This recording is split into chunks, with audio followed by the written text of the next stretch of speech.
Well, €50,000 is an awful lot of money, but it's a small price to pay for a life-changing operation. However, it presents a big fundraising challenge for two parents in Birr. Deirdre and Adrian Molloy join us in studio. Guys, good morning. Good morning. Good morning. Paint a picture for us. Tell us about Oran. Oran is a fabulously funny little boy, I suppose, as every parent thinks about their own child. He likes to do what every other 4-year-old likes to do. He plays on the laptop, he likes television. What games does he play on the laptop? What's he into? Oh, Playhouse, Disney, CBeebies, Nick Jr., anything. YouTube. He likes it all. He's lost away on it, he's perfectly content. Yeah, he's a technical wizard, really, I suppose, on the laptop. He likes Hard Henry, he likes Toy Story, he likes to go to the cinema. He's just like any typical boy his age, except for his mobility difficulties. And that's, I suppose, Oran's at an age now where he realises that he's different to the other little boys and girls that he goes to preschool with. And like, he will ask you, when will I be able to run into school like all the other? And I mean, that's heartbreaking. So I suppose that's why we feel we need to give him this opportunity that he has been afforded. Take us back. How did the difficulties develop? Oran was born on New Year's Eve 2006. He was 8 weeks premature. He was extremely ill when he was born and he wasn't expected to survive. But thanks to Dr. Curran and his team in Ballinasloe and Dr. Donovan in the University College Hospital in Galway, Oran is with us today. It must have been a very nervous time in the beginning, was it? It was a terrible time because he was born in Portiuncula and he spent 3 days there, and they were 3 days that we really didn't think he would survive. The doctors there tried everything to get him a bed in a hospital in Galway or Dublin, and there was just nothing available. So eventually, on the 2nd of January, he was taken to the University Hospital in Galway, and he spent 8 weeks there and a week then back in Ballinasloe. But anybody that's had a premature baby, even without the difficulties, the extra difficulties that Oran encountered, will tell you it's a roller coaster. All the ups and all the downs, and every day there's a different problem.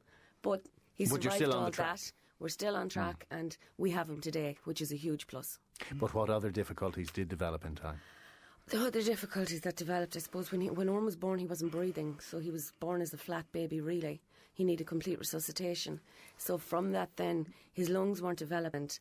Like, the aftercare that he received in both hospitals and by our own GP in Birr, Dr. McAuliffe, has just been fantastic. I always wonder how parents deal with that, though, because life must grind to a halt, and normal living, or what you consider normal, is just suspended for months or years even because of it. There is no normal living at a time like that. We basically packed up and went to Galway for the 8 weeks when Oran was there, and we have another daughter. So we basically left her behind with family and friends. We took her down with us at weekends, and only for the support that we received from our family and our friends. I don't know how we would have got through it, to be honest, but we did get fantastic support. So what's the prognosis now? Without intervention, what will happen? Well, at present, Oran does get intervention in that he's under an excellent early intervention team here in Tullamore and Riverside. He's a great physiotherapist, great occupational therapist. But his prognosis at present is that Oran faces life in a wheelchair. I mean, we have to be realistic about that. At present, he can't stand on his own. He can't walk unaided. He uses a K-walker for short distances. He's not able to pull himself up to stand. He's not able to dress himself. All the things that a child of his age, should be doing. So really at the moment, even with what he's getting here, a wheelchair is the next step for him. And that's inevitable? That is inevitable. Yeah. He also faces in the future probably orthopaedic surgery. So at various different stages in his life, and that's something, that will always be with him. And where are these limitations? Is it in the legs? Is it at the back? Oran has a condition called spastic diplegia, cerebral palsy, which affects mainly his legs, but it does also affect his left arm. His left side will be more affected than the right, but also his core strength. He would in his stomach and in his back, he would also be affected. So, what will the operation achieve? The operation what happens in the operation, and this is just very non-technical explanation, is with cerebral palsy, the messages coming from the brain are basically jumbled up. And what the operation will do is remove or disable the abnormal nerves attached to the muscles and allow the normal nerves to take over. And this is why he'll need the intensive physiotherapy after, is to strengthen the muscles. That the abnormal muscles at present are stronger than the normal ones. So they will be disabled, and then he'll need the intensive physiotherapy to allow the muscles that he's not using at the moment strengthen, and they're the ones he will use going forward. The level of precision required in that type of operation must be tremendous. Absolutely, and I mean, it is where Oran has been accepted is in the Children's Hospital in St. Louis in Missouri. It is a centre of excellence for cerebral palsy spasticity, and it's a top hospital in Children's Hospital in America. The doctor there, Dr. Park, he actually developed this technique over 20 years ago. Now it has been updated over the years, and he has done over 2,000 operations to date. So he is the leading expert in the field then? He's the man. If you're going to get it done, he's the man to go to. Right. So you can't go to Tullamore, you have to... well, unfortunately. But you have to go a lot further. So what and there's a cost in that. Yeah, what he has told us is that this operation...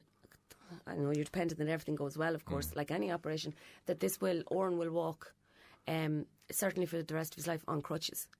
He'll walk independently in some environments, possibly indoors, in school. Obviously, they haven't seen Oran in the flesh. This has all been done, by sending his medical information. So we really don't know till we get there. Oran, it has turned out with other children that has been their prognosis, but they have been independent walkers in all environments after the operation. Okay, so subject to assessment, yes, this could be transformative. Well, this could give him a lease of life that he won't have simply unless he has well, this it will operation. be transformative anyway, because they say it permanently reduces the spasticity, which Oran has, and this is what causes the problems with the deformity in your bones as you go forward, that leads to scoliosis and deformities in your hips. That at least will be eliminated. And like I say, he won't spend the rest of his life in a wheelchair, which is a huge plus. Oh, we spoke to a mother from Rosscray who, her son at 18 had all sorts of deformities in his spine, and he needed to go to Black Rock, and fortunately there was an anonymous donor who came forward and provided the funds for that operation. And again, it's just been amazing to watch him, Jason, I can't think of his surname. And that's what faces Oran. Yeah. In the future without this operation. So now is the time to get it done, but now is when you need to fork out €50,000. Absolutely, and before the age of 6 is the ideal time before these deformities start to occur. So, yeah, now is the time. And but have you that money to splash around? No, unfortunately we don't. If times were better, if we thought it would make Oran walk, we'd sell the roof over our heads. But you couldn't give it away, I suppose, now. But we just feel that we have to try to give him this opportunity. We know it's a huge endeavour that we've undertaken.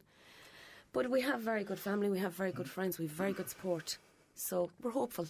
And is it covered by any element of insurance, or can you appeal to the HSE to help out? No, absolutely not. And Oran does have private health insurance, has done since the day he was born. But it's not something that they will cover. It's not... I suppose it's not a life-threatening illness that he has, really. It's hard to imagine this but as it's a life-limiting discretionary treatment, though. There you go. It really isn't. It's essential. So, €50,000 is a big mountain to climb. How do you plan to do it? Well, I suppose it's very early days for us in the fundraising game. We only got the confirmation from America last Thursday. So... we're only just... we've only just begun, as they say. You're putting the ideas together now. We're putting the ideas together. We have some... we have a sponsored skydive organised for Birr Airfield for the 24th of September. We have a huge amount of volunteers for that already. We have things like bagpacking and Super Value in Birr. The Irish Game and Country Fair, they're in Birr on the 27th and 28th of August. They've come on board and they're coming up with ideas to help us. Dooley's Hotel in Birr have offered us rooms, to hold different events. Alpha Male and Birr helping us out with T-shirts. Yeah. It's like I say, we're only beginning. Offaly County Council. I'm an employee of Offaly County Council. They have organised a walk and a barbecue on the 25th of August. So like I said, we're only starting out, but we have, even since last Thursday, received huge messages of support. I was going to say that because in such a short amount of time, already these ideas are coming together. It's just a snowball, isn't it? Yeah. But we have an amazing group of friends and family that just have rode in behind us 150%. It's just, it actually would restore your faith in human nature, and that is the truth. If nothing else comes out of it, and especially in the times that we're in, and you realise that people don't have money, people are struggling to survive. But it's not just about money. Like we're saying to people, if you can give us a bit of your time, if you have a talent and you can spare us an hour, or just a good wish or a prayer for Oran, Well, I think that's what occurred to people last week when they heard about Jason Slevin. Couldn't think of the surname. That there was a restoration of your sense of humanity, that Absolutely. there are good people in the world who are prepared to go that extra mile and help out, and that's what you're looking for now. So if people are taken by the story, and certainly hearing about him, you can get a good picture in your mind of how he must be. oranswishtowalk.net is the website. That's correct. And you can follow all the activity there. He's also on Facebook, Oran's Wish to Walk, and now he's on Twitter. He's a technical genius, so you can catch up with him on any of those things. What does he make of all this? He's probably playing in the background. He's on his laptop, but he hears everything. Yeah. Every now and again, he can probably say, "Why are you talking about me?" Yeah, and he is extremely bright. Like Oran can read, and I suppose that they're his strengths, that he can't run out and play football, or he can't play hurling, or he can't. So they're his strengths. He reads and he tells jokes and those kind of things. And he'll say, like, if he picks up, say, the leaflet, and he'll say, "Oran's wish to walk. Why do I want to walk?" Or, or like what we had on it, Oran was very sick. I'm not sick. He's clever, but at the same time, like when he says to you, "Well, when will I be able to when will I be able to walk?" Or when it's gut-wrenching. Yeah. Because I don't know how you even think of an answer to that question. How do you be truthful, I think, is it too? Oh, he's trying, and he'll say, "I can't walk because I have a sore leg," or "I can't." Like, he's 4.5, and while he's very clever, you can't sit him down and try to explain, "Well, look at Oran. You have a condition called spastic diplegia, cerebral palsy, and this is why." But he is coming to the age now where he realises he's different. What about friends, his friends? Do they treat him differently, or are they playing with him like any other kid? Children are amazingly accepting. I mean, they'll ask, why can you not walk? Or, as he would say to some of the children that he's in preschool with, well, why are you not talking, or why are you not reading? Because he can read. But they don't. The children in preschool are very good to him. And even all his own cousins, and like his sister is fantastic to him. They just accept him as he is. This is the way he is, and that's it. And to him, this will probably be one big adventure then. Yeah, well, hopefully. oranswishtowalk.net, once again, is the website. Or you can email, I presume yourself, d@oranswishtowalk.net if you want to help out, or indeed contribute. Deirdre and Adrian Molloy, thank you both very much for coming in to us. Thank you very much. Thank you.